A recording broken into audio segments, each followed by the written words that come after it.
চৌঠা এপ্রিল 2026 শান্তিনগর মিহির বৈরাগীর গৃহ প্রাঙ্গণ থেকে চ্যানেল আনন্দের একটি প্রতিবেদন।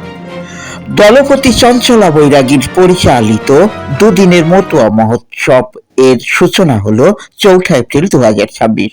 মঙ্গলঘাটে স্থাপন শ্রী শ্রী হরির লীলামৃত গ্রন্থ থেকে পাঠ। দলবরণ ছিল উল্লেখযোগ্য।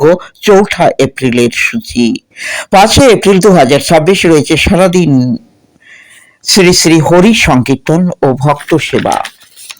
মোহনপুর গ্রাম পঞ্চায়েতের প্রধান নির্মল কর, হাতবাড়ালি বন্ধু সংস্থার কর্ণধার রাজু দত্ত প্রমুখ বিশিষ্টজনেরা এদিন উপস্থিত থাকেন।